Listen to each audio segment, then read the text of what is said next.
balita na ika'y mawiwili. Mga nagbabagang kamao, mga So mga par, sa naging panayam nga po ng Daring Magazine, sa current Super Bantamweight Undisputed Champion Naoya Inoue, napag-usapan po dito mga idol, ang naging laban nito kontra sa dating Pinoy Champion na si Marlon Tapales. Kung saan akala natin mga idol, nakuha talaga ni Inoue ang respeto ng ating kababayan dahil nakipaglaban si Marlon Tapales ng digmaan sa kanya sa loob ng halos 10 rounds. Bagamat ayon kay Inoue mga idol, magaling naman daw na fighter ang Pinoy Champion. Pero para sa kanya wala daw bago sa naging galawan ni Marlon. Kumbaga mga idol, basic lang. At kagaya lang ito sa mga tinalo niya ng mga average fighters sa kanyang kartada. Isa sa mga dahilan bakit nasasabi ni Inoue na walang bago kay Tapales. Dahil naramdaman daw ni Inoue na sa gabi ng laban nila ng Pinoy, wala daw siya sa hulog sa bakbakan. Kumbaga mga idol, mahinang version daw ni Inoue ang nakalaban ng Pinoy sa ibabaw ng boxing ring. Well, marami nga mga Pinoy boxing fans na nag-react sa mga sinabi na to ni Inoue at sinasabi na mabangis daw ito mga idol dahil sa kabila na tumanggap ito na malalakas na kamao galing sa ating kababayan na si Tapales. Still basic pa rin daw ang galawan sa kanya ni Marlon. So parang sinasabi lang talaga ng Japanese monster na mahina talaga si Tapales dahil hindi nito kayang talunin ang mahinang version ni Inoue sa kanilang bakbakan.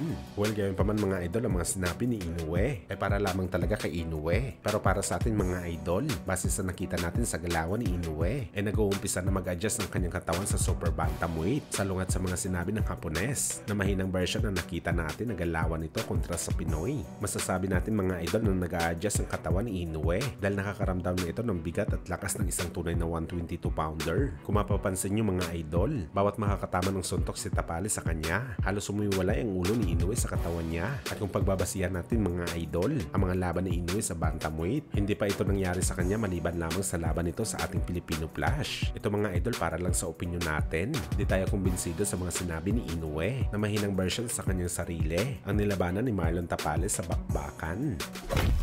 Sa kabilang banda naman mga idol, matapos nga po mag-demand ang lightweight superstar Gervonta Tank Davis sa Saudi promoter na si Turki Al-Sheikh na kung gusto daw nila na lumaban ito sa kanilang lugar sa Saudi, magpadulas daw muna sila kay Tank Davis. Kagaya ng pagbigay sa kanya ng 2 Ferrari, pre-delivery pa sa kanyang bahay. Kung saan mga idol, brutal na po sinagot ng Saudi promoter ang sinabi ni Tank Davis na pampadulas. Aniya daw mga idol, wag daw mangarap si Tank Davis na mangyari ang kanyang gusto. Walang ibibigay daw sa kanya mga idol. Kung gusto daw nito lumaban sa Saudi o hindi man. Kung may ibibigay man daw sila kay Tank Davis mga idol, baka padalhan na lang daw nila ito ng isang pares ng gloves. So ibig sabihin nito mga idol, kahit lalabanan pa ni Tank Davis si Manny Pacquiao sa Saudi, imposible ibigay sa kanya ng Saudi promoter ang gusto nito ng 2 Ferrari. Well, para sa atin mga idol, hindi naman kailangan ni Davis Boy ng 2 Ferrari kung si Pacquiao ang kanyang lalabanan sa Saudi. Paniguradong kikita kasi ito na malaki. Isa rin kasi si Pacman sa mga pay-per-view superstar. Baka hindi lang 20 na Ferrari ang mabibili ni Tank Davis mga idol kung pumalag lang ito kay Boss Manny sa bakbakan.